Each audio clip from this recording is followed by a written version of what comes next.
besar itu adalah Michael Hudson, yang dia bilang, if you become the presidency, kalau kamu si Ontohot ini deket sama presiden, atau kamu sendiri presiden dengan didukung teman-teman SSN, saya penasihat keuangan kamu. Bener nggak? Saya bikin kamu lebih besar dari negara sekarang karena kamu mempunyai sesuatu yang negara lain tidak punya. Selamat datang kembali di Spider KW Channel TV. Seperti biasa, kita akan bahas suatu topik tanpa ilmu sundul langit. Yang penting berlogika, karena saat situasi sekarang banyak tokoh masyarakat, mantan pejabat, dari profesor hingga ulama asal ngomong doang. Yang penting bisa eksis di media. Dan bukannya ilmu yang kita dapat, tapi cuma nyinyiran, hasutan dan fitnah belaka. Baiklah, saya buka dengan Assalamualaikum warahmatullahi wabarakatuh. Kali ini kita akan bahas sosok Mardigu Sontoloyo sebagai tokoh pendatang baru di tahun 2020. Maksud saya, beliau terkenal di media. Saya juga belum paham sebagai apa kepopulerannya saat ini. Apakah sebagai pengusaha minyak, startup, motivator, pengamat politik, mantan intelijen. Namun yang jelas, pandangan beliau tentang banyak hal mengenai masalah negara seolah paling mengerti, dan tentu saja kontroversi.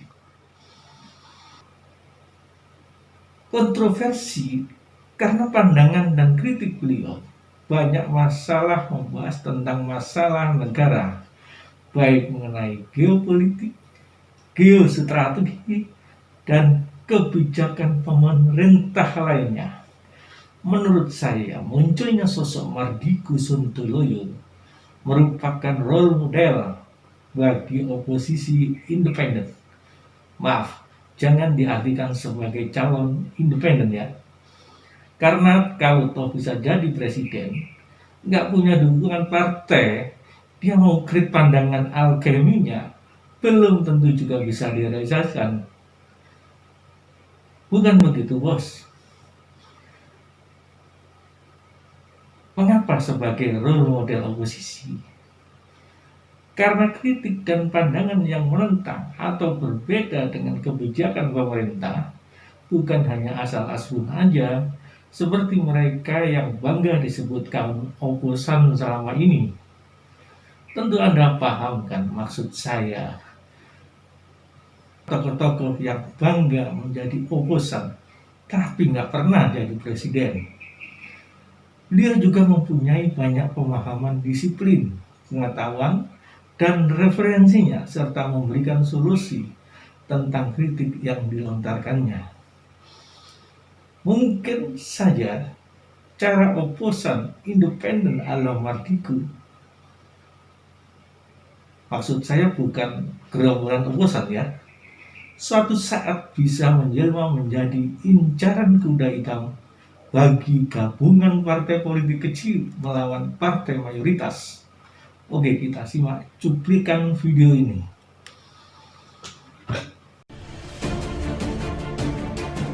Oligarki itu bukan kapitalis. Sahabat, jangan pernah menganggap kaum oligar itu pejuang ekonomi kerakyatan. Salah besar. Mereka itu lintah darat. Walaupun terlihat pajak mereka besar, tetapi semua karena pakai fasilitas. Para oligar itu tidak pernah mendapatkan bisnis dengan cara normal, yaitu pasar bebas. Jadi nih ya, kita pastikan kalau di sebuah pemerintahan selama ada para oligarki, mustahil UKM bisa berdaulat. Oligar adalah memonopoli monopoli kekuasaannya. Mereka bisa merubah peraturan sebuah pemerintahan. Mereka bisa membeli pejabat. Mereka bisa menjadi penguasa tunggal atas sebuah produk atau komoditas. Tapi yang tersering kalau di Indonesia itu adalah dari komoditas. Oligarki itu anti pasar bebas. Oligarki sesungguhnya tidak bisa menang berbisnis dengan pasar bebas. Namun mereka ubah peraturan sebuah negara dan untuk itu mereka mampu. Karena itu kembali ke pernyataan awal. Selama ada oligark di sebuah pemerintahan, UKM tidak akan menang. BUMN masuk oligark kah? Ya, pasti. Karena itu saya jauh-jauh hari kalau ini adalah prinsip saya pribadi.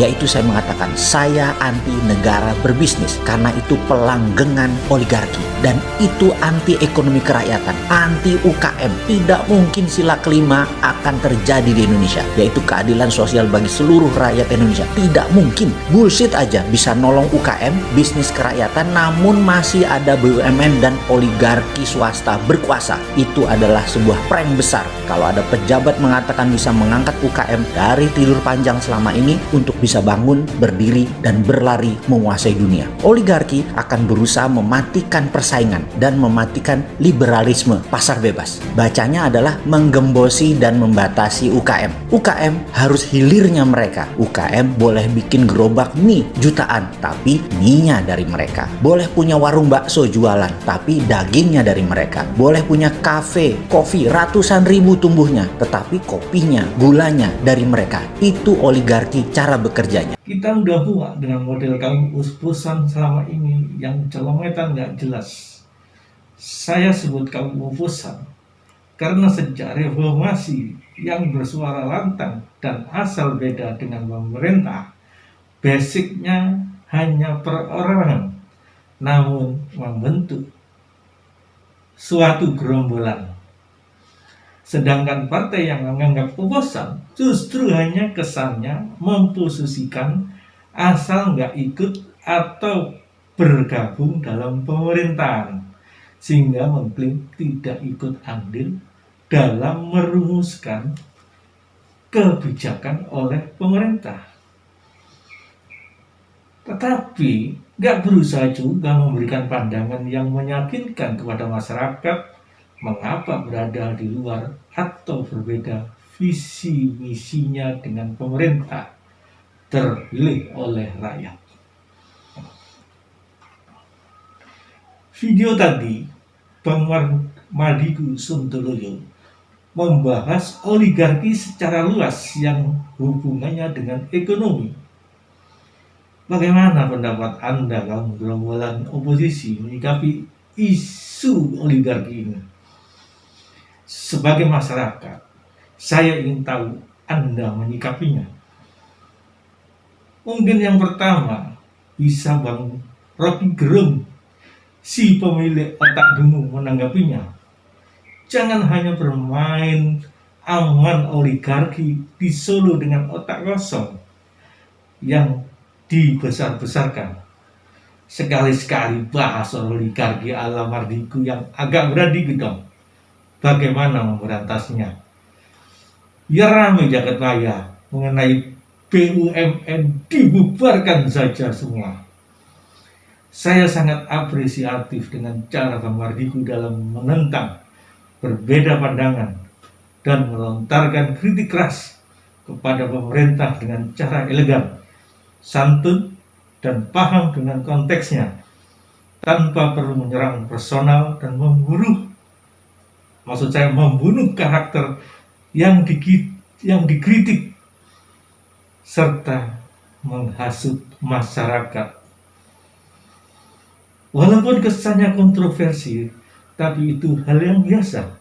Semoga kelak banyak calon pemimpin yang ingin menjadi calon presiden mengawali dengan cara oposan independen, sehingga kita tahu isi otaknya dan referensi ilmunya.